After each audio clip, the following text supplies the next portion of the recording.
Sí, 9:34. Miriam, querida. Estamos preocupados los porteños porque no sabemos qué va a pasar con el subte.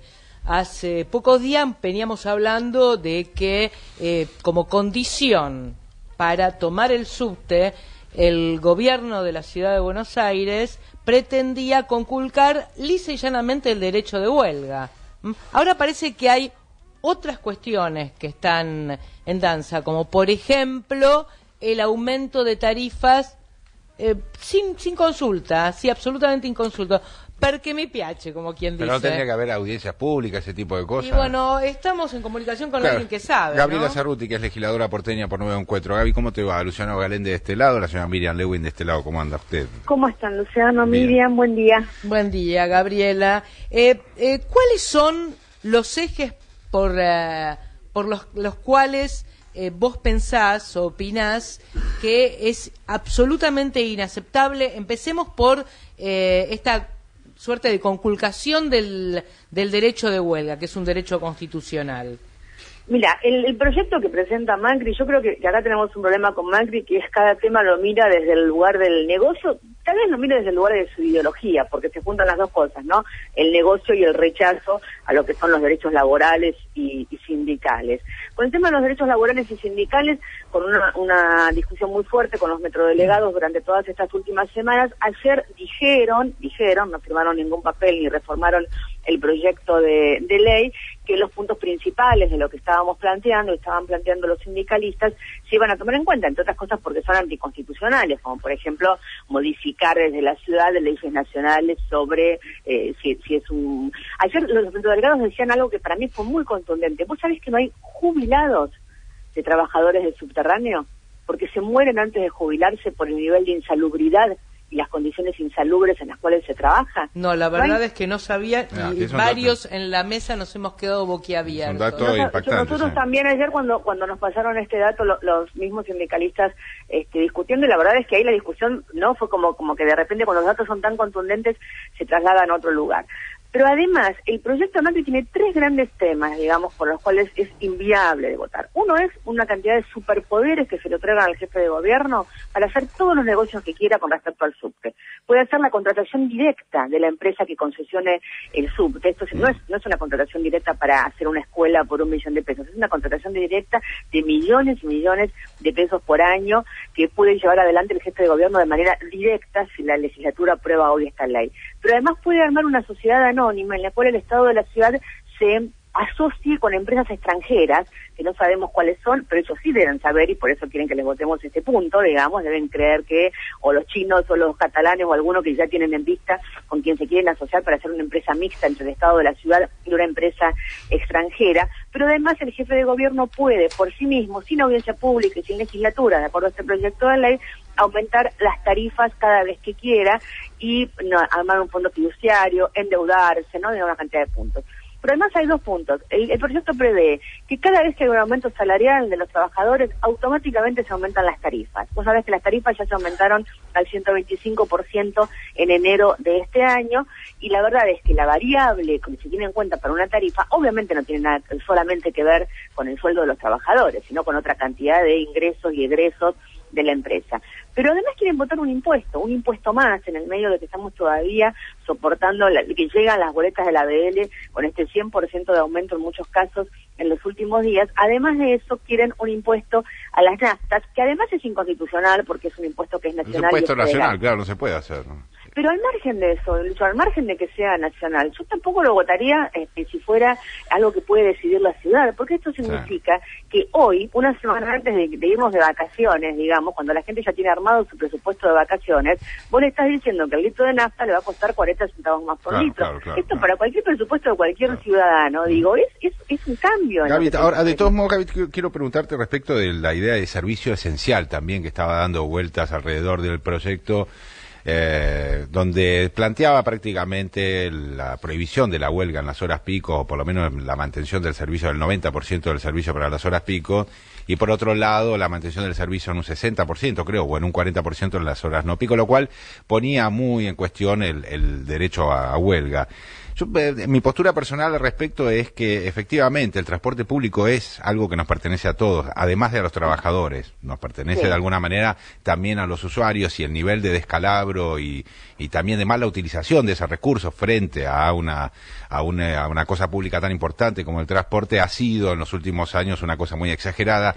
Entiendo también que la política lo que hace es tratar de mejorar las condiciones de vida, las calidades de vida de las sociedades, etcétera, y en ese sentido apoyo la idea de que el transporte público tenga algún tipo de régimen especial, no el transporte público, sino la cosa pública en general. Eso lo he planteado acá en la radio muchas veces, y aunque suene feo en algún sentido, yo creo que realmente hay que hacer algo en esa línea, por más que sea el macrismo quien esté planteándolo, y además no estoy de acuerdo en la medida en que lo plantea, porque un 90% es literalmente sacarle el derecho a huelga. Quiero saber tu posición respecto de este tema, más allá de esto que te estaba diciendo, que te lo decía, como para realmente marcar una diferencia respecto de lo que yo creo que viene pensando mucha gente alrededor de este tema también. Mira, es que esta es la gran diferencia entre si se lo considera un servicio esencial o si se prohíbe el derecho a huelga, que es lo que quiere hacer el macrismo. Nosotros creemos que efectivamente, primero, que el subte estaba y está funcionando mal, y muchas de las luchas que llevaron adelante los metrodelegados tienen que ver con que haya funcionado un poco mejor. Te digo, la verdad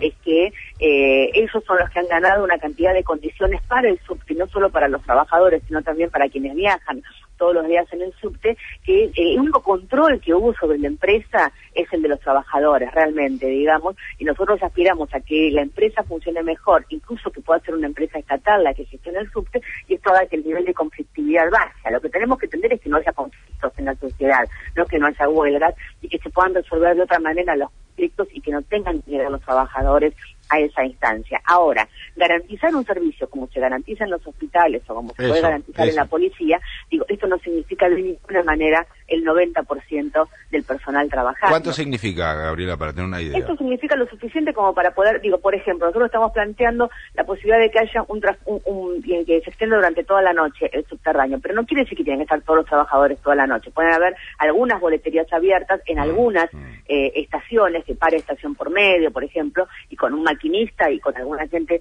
de seguridad atendiendo cada estación. Esto se lleva adelante sin ningún tipo de inconvenientes. El proyecto Macri habla, por ejemplo, de compulsión a la huelga, de que se puede hacer denuncia penal por compulsión a la huelga, como si esto fuera algo... Como si fuera plato de comida, sí, es raro. Claro, como si esto fuera algo, viste, posible de determinar. Entonces, ahora, en todos estos puntos es donde creo que estamos llegando de alguna manera a un tipo de acuerdo donde efectivamente todos nos comprometemos a que lo que queremos es que el subte funcione mejor, que haya menos cantidad de huelgas, que los ciudadanos puedan viajar de alguna manera mejor y que se respete. Digo, hay cuestiones que denuncian los mismos sindicalistas. Por ejemplo, en una estación vos tenés por 24 trabajadores, 5 supervisores, 3 jefes de supervisión que cobran sueldos altísimos, digamos, ¿no? Esto es algo que hay que cambiar y que hay que manejar de otra manera. Digo, acá hubo un manejo autónomo de la empresa que hizo lo que quiso con los subterráneos, que es lo que ha llevado muchas veces a la conflictividad que hay dentro del subterráneo, porque los trabajadores que están todos los días ahí ven lo que pasa. Gabriela, no hace falta más plata y más impuestos, porque la plata se va a lados que no se tiene que ir. Gabriela, una pregunta más y concluimos la entrevista. Podríamos seguir hablando de un montón de temas relacionados con la ciudad, no solamente con el subte. ¿Qué pasa con las estaciones que están listas y no se inauguran? No. Estamos hartos, los vecinos de varios de la ciudad, de ver cómo están finalizadas las construcciones y, sin embargo, por ejemplo, la estación Nazca y la estación Plaza Flores están absolutamente muertas de risa y no se ponen en funcionamiento. Porque este es un problema que tiene el macrismo, que es que una cosa, digo, el subte obviamente es un tema complejo y a vos no te alcanza con terminar una estación o terminar la cantidad de kilómetros del subte, porque vos no podés inaugurar una estación nueva si no tenés más frecuencia y más vagones, porque lo que vas a hacer es subir una cantidad de pasajeros al subte que con la misma cantidad de vagones y las mismas frecuencias que tenés con una estación menos, digo, no van a lograr subir, o no se van a dejar amontonados, no van a lograr subir y van a hacer colapsar. Entonces vos terminás la estación, pero no tenés previsto la cantidad de vagones nuevos que necesitas o la mayor frecuencia que necesitas y no la podés inaugurar. Eso pasa por un lado. Por otro lado, digo, por ejemplo, en la línea H todavía no se compraron los vagones, a pesar de que ya les votamos el endeudamiento que querían para comprarlo. Hay después otro tipo de complicaciones que tiene esa ciudad, que es una ciudad muy complicada, por ejemplo, que el final de la línea H, que está en Recoleta, es una obra por la cual se le está pagando a la empresa hace 3 años por el final de esa estación y está todo parado por un amparo judicial porque hay un grupo de vecinos que no tienen que abajo un ombú y unas plantas que están allí en Recoleta. Entonces la verdad es que muchas veces se cruzan, digamos, muchas situaciones en la ciudad que llevan adelante esto. Ahora, lo que nosotros también decimos es que acá hay un desmanejo con respecto al que es de la ciudad de Buenos Aires y que lo hace la empresa Esbase, y que tiene que ver con que, por ejemplo, hay mucha subejecución de toda la plata que tiene Esbase y que se ha votado todos estos años en el presupuesto, y que hace que tranquilamente hoy no haga falta ni aumentar tarifas ni aumentar impuestos para hacerse cargo del subte. Estamos hablando de 600 millones de pesos, que era el subsidio total que le pasaba a Nación, en un presupuesto de 40.000 millones de pesos que acaba de votar la legislatura para la ciudad de Buenos Aires. La verdad es que con un presupuesto de 40.000 millones de pesos, cualquier gobierno gestionando bien podría tener una ciudad último modelo. Totalmente. Gabri, te paso con el señor Carlos Solanos, que es una persona muy importante que trabaja acá con nosotros. El año que viene cumple 50 años de periodismo. Efectivamente, efectivamente. ¿Viste? Así porque es. Estamos pensando en hacerte un homenaje en la legislatura. Mirá qué bueno. Pero mira vos, bueno. Te lo aviso. Bueno, te quería decir esto. Me imaginaba tu cara contando todo esto, pero digo, me imagino que te cambia la cara si te pregunto cómo es el balance que haces del primer año del Centro Cultural Los Chisperos. Que festejamos el lunes. La verdad es que... ¿Te cambia la cara? Sí, Sí, el tono seguro, el tono te cambió, sí. Es que fue una experiencia muy linda, porque abrimos un centro cultural allí en San Telmo, en Carlos Calvo 240, y básicamente para encontrarnos, digamos, los que además de hablar de política queremos hablar de una ciudad diferente culturalmente y tener un espacio para expresarnos. Y pasaron muchas cosas durante este año. Lili Vital hizo un ciclo precioso todos los sábados, pero Lili Vital hizo un ciclo precioso todos los sábados en el cual trabajábamos y estudiamos para ir de música, ¿entendés? O sea, todo estaba así unido en una cosa cultural y política que fue muy linda. Fernando Noy hizo tardes de poesía y clericó, somos un poquitito también viejos, te quiero decir. Pero también muchas bandas jóvenes y chicos que nunca tenían un lugar para tocar pudieron tocar allí, y tuvimos muchas charlas y muchas cosas. Ahí fue el momento en el que Alex Ferre me regaló la plantita de marihuana que se le dio semejante escándalo. Y la verdad es que la pasamos muy bien, y es un lugar lindo, y me encanta, Carlos, que lo hayas recordado.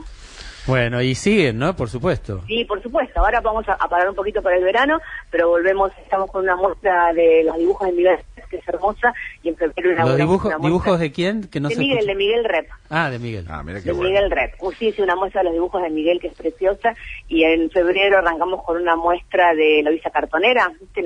Sí. Que hacen sus libros Claro. con reciclado y eso, que también está muy bien. Y yo creo que además de la legislatura, también en Los Chisperos hay que hacerle un homenaje a los 50 años de periodismo de Ulano. Gaby, te mandamos un abrazo, Gracias por llamarme. Muchísimas gracias por tu tiempo. La señora Gabriela